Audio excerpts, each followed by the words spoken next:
नमस्कार मित्रांनो, खूप खूप स्वागत आहे तुमचं जॉब गुरु या आपल्या यूट्यूब चॅनलवर. तुमच्यासाठी मोठी बातमी आहे. आरोग्य विभागाअंतर्गत अजून एक नवीन जाहिरात प्रसिद्ध झालेली आहे. विविध 14 संवर्गाची या ठिकाणी पदं भरली जात आहेत. कुठली पदं आहेत, पात्रता काय आहे, संपूर्ण माहिती आपण पाहणार आहोत. याची लिंक तुम्हाला मी डिस्क्रिप्शन बॉक्समध्ये देतोय. तिथून तुम्ही जाहिरात डाउनलोड करू शकतात किंवा आपल्या टेलिग्राम चॅनलवरती पाहायला भेटेल. तर बघा, बृहन्मुंबई महानगरपालिका सार्वजनिक खाते अंतर्गत ही भरती होत आहे. तुमची महानगरपालिका किंवा तुमचा जिल्हा कमेंट बॉक्समध्ये सांगा. त्या जिल्ह्याची अशी जाहिरात आल्यास तुमच्यापर्यंत नक्की शेअर केली जाईल. तर बघा, मुंबई महानगरपालिकेच्या आरोग्य विभागाअंतर्गत मुंबई जिल्हा क्षयरोग नियंत्रण संस्था जी आहे आणि राष्ट्रीय आरोग्य अभियान जे आहे यांच्या अंतर्गत 11 महिन्याच्या कॉन्ट्रॅक्ट बेसिसवरती ही पदं भरली जात आहेत. तुमचं काम समाधानकारक असल्यास पुढे तुमचं कॉन्ट्रॅक्ट देखील रिन्युअल होत राहतं आणि यासाठी एक्झाम होत नाही. थेट तुमच्या मार्क्सवरती, अनुभवावरती, तुमच्या शिक्षणावरती तुमचं सिलेक्शन जे आहे ते केलं जातं. तर बघा, ही जाहिरात जी आहे ऑलरेडी त्याची लिंक तुम्हाला मी डिस्क्रिप्शन बॉक्समध्ये दिलेली आहे. तिथून तुम्ही डाउनलोड करू शकतात. तर पहा, कुठली कुठली पदं आहेत ती संपूर्ण माहिती आपण बघूयात. बघा, मुंबई जिल्ह्यामध्येच तुमचं जॉब लोकेशन असणार आहे, हे लक्षात राहू द्या. मुंबई जिल्हा क्षयरोग नियंत्रण संस्था जी आहे, जी की राष्ट्रीय क्षयरोग दुराकरण कार्यक्रमाअंतर्गत ही पदं जी आहेत ती भरली जात आहेत. याच्यामध्ये विविध पदं आहेत. डायरेक्टली आपण आता कुठली पदं आहेत आणि पात्रता काय आहे त्याची माहिती बघूयात. त्यानंतर अर्जाची माहिती बघूयात. बघा, 14 संवर्गाची पदं आहेत. 14 नंबरचं पद आहे वरिष्ठ प्रयोगशाळा तंत्रज्ञ, ज्याला आपण सिनियर लॅबोरेटरी ट्रीटमेंट या ठिकाणी सुपरवायझर असं म्हणतो किंवा टेक्निशियन म्हणतो. यासाठी एकूण 8 जागा भरल्या जात आहेत. बघा, सर्वात जास्त जागा आहेत आणि 25,000 स्टार्टिंग पेमेंट तुम्हाला या पदासाठी ठेवण्यात आलेला आहे. उच्चतम वयोमर्यादा 65 वर्षापर्यंत असणार आहे. बघा, कॅटेगरी वाईज इथं तुम्हाला ज्या वॅकन्सी दिल्या आहेत त्यानुसार तुम्हाला अर्ज करता येणार आहे. 8 जागा देण्यात आलेल्या आहेत. यासाठी बघा, MSc medical microbiology, applied microbiology, general microbiology किंवा बायोटेक्नॉलॉजी किंवा बायोकेमिस्ट्री आणि त्यासोबत बघा त्यांनी लिहिलेलं आहे विदाऊट DMLT या ठिकाणी किंवा ऑर दिलेलं आहे. बघा, हे जर असेल किंवा DMLT जर झालेलं आहे तुमचं आणि या ठिकाणी आता हे प्रेफरेबल क्वालिफिकेशन आहे, म्हणजे या ठिकाणी हे प्राधान्य यांना असणार आहे. याच्यावरती सिलेक्शन प्रोसेसच तुमच्या अनुभवावरती आहे. जर तुम्हाला अनुभव असेल तर त्याचे एक्स्ट्रा गुण तुम्हाला दिले जातात. ठीक आहे, अनुभव नसेल तरी देखील अप्लाय तुम्ही करू शकतात. मात्र या ठिकाणी ज्यांना अनुभव आहे त्याचे मार्क्स भेटल्यामुळे कट ऑफ मध्ये ते वरती जातील. तर बघा, हे क्वालिफिकेशन या पदासाठी असणार आहे. 8 जागा ठेवण्यात आलेल्या आहेत.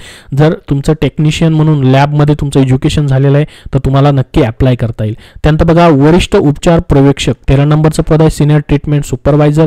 एकूण 5 वॅकन्सी या पदासाठी भरल्या जात आहेत. 20,000 स्टार्टिंग पेमेंट या पदासाठी असणार आहे. यासाठी तुमची बॅचलर डिग्री झालेली आहे, म्हणजे तुमचं फक्त ग्रॅज्युएशन झालेलं आहे तरी देखील तुम्हाला अप्लाय करता येईल किंवा तुमचं सॅनिटरी इन्स्पेक्टरचा कोर्स जरी झालेला आहे तरी देखील तुम्हाला अप्लाय करता येईल. यासाठी तुमचं कॉम्प्युटर ऑपरेशन सर्टिफिकेट म्हणजे MSIT वगैरे पाहिजे. त्याचसोबत परमनंट 2 व्हीलर ड्रायव्हिंग लायसन्स पाहिजे तुमच्याकडे आणि तुम्हाला गाडी देखील चालवता आली पाहिजे. आता हे जे आहे या ठिकाणी जर असेल तर प्राधान्य असणार आहे. तर एकूण 5 जागा आहेत. कॅटेगरी वाईज इथं बघू शकता तुम्हाला अर्ज करता येतील. मुंबईमध्ये तुमचं जॉब लोकेशन या पदासाठी असणार आहे. सुपरवायझरची पोस्ट आहे, त्यामुळे तुम्हाला जो ब्लॉक दिलेला आहे म्हणजे एरिया दिलेला आहे त्यामध्येच तुमचं सुपरविजन असणार आहे. तुम्हाला बाहेर फिरावं लागणार आहे यासाठी. तर 20,000 स्टार्टिंग पेमेंट आहे. बाहेर जावं लागणार आहे म्हणजे तुम्हाला या ठिकाणी अलाउन्स देखील या ठिकाणी दिला जातो. पेट्रोलचं वगैरे आहे त्याबद्दलचं देखील अलाउन्स तुम्हाला भेटू शकतो. ठीक आहे, तर हे पद जे आहे महत्त्वाचं आहे, जे की ग्रॅज्युएशनवरती देखील तुम्हाला अप्लाय करता येईल. मात्र याच्यामध्ये कंडिशन आहे ड्रायव्हिंग लायसन्सची. त्यानंतर बघा, 12 नंबरची महत्त्वाची पोस्ट भरली जाते ते म्हणजे भंडार सहाय्यक स्टोअर असिस्टंटची पोस्ट भरली जाते. 17,000 स्टार्टिंग पेमेंट या पदासाठी आहे. तुमचं या ठिकाणी इंटरमिडिएट म्हणजे फक्त 12वी झालं आहे तर तुम्हाला अप्लाय करता येईल किंवा फार्मसी झालेलं आहे तरी देखील तुम्हाला प्रेफरन्स मात्र या ठिकाणी जास्त असणार आहे. एकच जागा या पदासाठी भरली जाते. अजसाठी एकच जागा या पदासाठी मात्र असणार आहे 12वी वरती. त्यानंतर बघा, 11 नंबरची जी पोस्ट आहे PPM समन्वयक, PPM कोऑर्डिनेटर, याच्यासाठी देखील एकच जागा भरली जाते. तुमचं पोस्ट ग्रॅज्युएशन झालेलं आहे आणि 1 वर्षाचा एक्सपिरियन्स आहे तुम्हाला field of communication, ACSM, public private partnership, health project मधला आणि तुमच्याकडे ड्रायव्हिंग लायसन आहे. या ठिकाणी तुम्हाला गाडी चालवता येते. तर तो 20,000 स्टार्टिंग पेमेंट या पदासाठी आहे. PPM समन्वयक कोऑर्डिनेटरची पोस्ट आहे. एकच जागा मात्र इथेही भरली जाते. त्यानंतर बघा, 10 नंबरची पोस्ट आहे प्रयोगशाळा तंत्रज्ञ, ज्याला आपण लॅब टेक्निशियन म्हणतोय. याची देखील एकच जागा असणार आहे. 12वी नंतर तुमचा डिप्लोमा किंवा सर्टिफिकेट कोर्स झालेला आहे, MLT झालेला आहे तर तुम्हाला अप्लाय करता येणार आहे. 17,000 स्टार्टिंग पेमेंट या पदासाठी देखील आहे. त्यानंतर बघा, औषध निर्माता फार्मसिस्टसाठी 2 जागा आहेत. तुमचं डिग्री झाले किंवा डिप्लोमा इन फार्मसीमध्ये झालेला आहे तर तुम्हाला अप्लाय करता येईल. 17,000 स्टार्टिंग पेमेंट या पदासाठी असतो.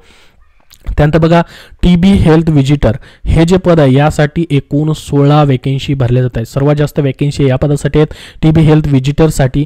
बघा, वेगवेगळ्या कॅटेगरी वाईज इथे वॅकन्सी आहेत. ग्रॅज्युएट इन सायन्स मधून तुमचं झालेलं आहे. ग्रॅज्युएट इन सायन्स ठीक आहे, तुमचं सायन्समधून ग्रॅज्युएशन झालेलं आहे किंवा ते झालेलं नसेल तर तुमचं 12वी सायन्स झालेलं आहे आणि तुमच्याकडं MPW LHV ANM हेल्थ वर्करचं सर्टिफिकेट आहे. बघा 12वी नंतर तुम्ही ANM देखील केलेलं आहे, ANM केलेलं आहे किंवा LHV केलं आहे किंवा MPW केलं आहे, मल्टीपर्पज वर्करचं सर्टिफिकेट तुमच्याकडे आहे, तरी देखील अप्लाय करता येईल. किंवा फक्त तुम्ही 12वी नंतर ग्रॅज्युएशन सायन्समधून केलेलं आहे तरी देखील तुम्हाला अप्लाय करता येणार आहे. तर ह्या पदासाठी ही पात्रता इथं ठेवण्यात आलेली आहे. बघा एकूण 16 जागा आहेत, 15,500 स्टार्टिंग पेमेंट आहे, प्लस ट्रॅव्हल अलाउन्स या पदासाठी 1,500 रुपये असणार आहे. ते देखील माहिती इथं त्यांनी दिलेली आहे. त्याच्यानंतर बघा पुढची पोस्ट आहे स्टॅटिकल असिस्टंट. यासाठी देखील एकच जागा असणार आहे, मात्र graduate in any diploma in computer application किंवा या ठिकाणी काउन्सिल टेक्निकल काउन्सिलचं एज्युकेशन DEO वगैरे झालेलं आहे तर अप्लाय करता येईल. Graduate in any diploma in computer ॲप्लिकेशनमधून म्हटलेलं आहे त्यांनी, म्हणजे त्या ठिकाणी कॉम्प्युटर ॲप्लिकेशनमधून त्यांनी ग्रॅज्युएशन मागितलेलं आहे, हे मात्र लक्षात राहू द्या. Graduate in any diploma in computer application किंवा equivalent recognised by the council for technical education अशा पद्धतीने. टायपिंग स्पीड मागितलेला आहे 40 WP इन इंग्लिश आणि लोकल लँग्वेज आली पाहिजे असं त्यांनी म्हटलेलं आहे. Candidate should be well conversed with various computer program जसं की एक्सेल MS वर्डमध्ये तुमचं या ठिकाणी स्टॅटिकल तुम्हाला आलं पाहिजे PPT वगैरे बनवण्यासाठी. 30,000 स्टार्टिंग पेमेंट या पदासाठी तुम्हाला असणार आहे. आता बघा सांख्यिकी सहाय्यकची पोस्ट आहे, इथं तुमचं मॅथचं वगैरे मागितलेलं नाही, कारण की ही टेक्निकल स्टॅटिक्सची पोस्ट असू शकते याच्यामध्ये, कारण की त्यांनी टेक्निकल कॉम्प्युटर नुसारच या ठिकाणी ग्रॅज्युएशन मागितलेलं आहे. ज्यांचं डिप्लोमा इन कॉम्प्युटर ॲप्लिकेशनमधून झालेलं आहे, ग्रॅज्युएशन कॉम्प्युटरमधून झालेलं आहे, त्यांना या ठिकाणी अप्लाय करता येईल, एकच जागा असणार आहे. त्यानंतर बघा वरिष्ठ डॉट प्लस क्षयरोग HIV पर्यवेक्षक SDPS यासाठी 2 जागा आहेत. ग्रॅज्युएशन मागितलेलं आहे, त्यासोबत सेंटर इन्स्पेक्टरचा कोर्स मागितलेला आहे त्यांनी. मिनिमम या ठिकाणी कॉम्प्युटरचं सर्टिफिकेट देखील मागितलेलं आहे, ड्रायव्हिंग लायसन देखील या ठिकाणी मागितलेलं आहे. 20,000 स्टार्टिंग पेमेंट या पदासाठी असणार आहे. ही देखील फील्डची पोस्ट असू शकते. त्यानंतर बघा साथीचे रोग विशेषज्ञ. आता बघा हे जी पुढची पोस्ट आहे MBBS साठी असणार आहे, 55,000 स्टार्टिंग पेमेंट आहे. त्यानंतर बघा मायक्रोबायोलॉजिस्टची पोस्ट आहे, MD मायक्रोबायोलॉजी वगैरे डॉक्टरांच्या लेवलच्या पोस्ट आहेत. त्यानंतर वैद्यकीय अधिकारीची देखील पोस्ट इथं भरली जाते, MBBS साठी आहे. त्यानंतर वरिष्ठ वैद्यकीय अधिकारी SRMO senior residential medical officer असेल किंवा वरिष्ठ वैद्यकीय अधिकारी त्यांच्यासाठी MBBS वगैरे झालेलं पाहिजे, 60,000 स्टार्टिंग पेमेंट असणार आहे. त्यानंतर वैद्यकीय अधिकारी जिल्हा क्षयरोग केंद्र यांच्यासाठी देखील पोस्ट आहे MBBS साठी. तर ह्या सर्व ज्या पोस्ट भरल्या जात आहेत अशा पद्धतीने एज्युकेशन क्वालिफिकेशन आहे. सर्व पाहून तुम्हाला अर्ज करायचा आहे, लिंक डिस्क्रिप्शन बॉक्समध्ये दिलेली आहे. मग 25 एप्रिल 2025 पर्यंत तुम्हाला ॲप्लिकेशन यासाठी करता येतील. 11 एप्रिलपासून अर्ज जे आहेत यासाठी सुरू होणार आहेत. ठीक आहे, तर आता अर्ज वगैरे कसा करायचा आहे, फीज वगैरे काय असणार आहे, संपूर्ण माहिती आपण बघूयात. बघा काय म्हटलंय त्यांनी, ही जी असणार आहे संपूर्ण राष्ट्रीय आरोग्य अभियान अंतर्गत जो राष्ट्रीय क्षयरोग दुराकरण कार्यक्रम आहे, प्रकल्प आहे, त्यानुसार ही पदं जी आहेत भरली जात आहेत. अर्ज करण्याच्या अनुषंगाने बघा तुम्हाला गुगल फॉर्म लिंक दिलेली आहे, ह्यावरती जाऊन तुम्हाला गुगल फॉर्म भरायचा आहे. सर्व उमेदवारांनी खालील कार्यालयात उपलब्ध फॉर्ममध्येच अर्ज विहित कालावधीत भरणं आवश्यक आहे. अर्ज दिलेल्या प्रत्येक मुद्द्याची माहिती अचूक भरावी. पूर्ण भरलेल्या फॉर्मची स्वसांकेतिक प्रत बघा 7 नंबरनुसार सर्व कागदपत्रे मुंबई जिल्हा क्षयरोग नियंत्रण संस्था उपकार्यकारी आरोग्य अधिकारी TB यांचे कार्यालय, पहिला माळा, लावडी म्युन्सिपल कार्यालय, त्यानंतर होल्टास हाऊस समोर बघा doctor BR Ambedkar road, Chinchpokli, पूर्व मुंबई या ठिकाणी पिनकोड दिलेला आहे. शासकीय सुट्टीचे दिवस वगळून प्रत्यक्षात बाय हँड किंवा या ठिकाणी व कुरिअरने सादर करण्यात यावेत. बघा तुम्हाला हा फॉर्म देखील भरायचा आहे आणि सर्व फॉर्म सेल्फ अटेस्टेड करून डॉक्युमेंट वगैरे हे करून तुम्हाला काय करायचे इथं सादर करायचे आहेत 25 एप्रिल 2025च्या अगोदर. ठीक आहे, अर्ज जे आहेत या ठिकाणी द्यायचे आहेत. कुरिअरने देखील तुम्ही अर्ज पाठवू शकतात. अर्जदाराने प्रत्यक्ष भरलेली फॉर्मची प्रत कार्यालयास प्राप्त न झाल्यास अर्ज अपूर्ण समजण्यात येऊन तो रद्द देखील करण्यात येईल असं सांगण्यात आलेलं आहे. बघा अर्ज भरण्याबाबत सूचना देखील इथं दिलेल्या आहेत. हा QR कोड किंवा या ठिकाणी त्यांनी काय केलेलं आहे लिंक दिलेली आहे, याची तुम्हाला लिंक डिस्क्रिप्शन बॉक्समध्ये देतो, तिथून तुम्ही पाहू शकतात. हा फॉर्म पूर्ण भरायचा आहे तुम्हाला. अर्ज भरल्यानंतर तुम्हाला त्याची प्रिंट काढून सेल्फ अटेस्टेड करून डॉक्युमेंट जोडून वगैरे काय करायचं आहे, अर्ज जो आहे पत्त्याने, पोस्टाने किंवा या ठिकाणी डायरेक्टली त्या ठिकाणी बाय हँड देखील तुम्ही देऊ शकतात. आता बघा याच्यामध्ये तुम्हाला फीज असणार आहे खुल्या प्रयोगासाठी 150 रुपये, राखीव प्रयोगासाठी 100 रुपये फीज आहे.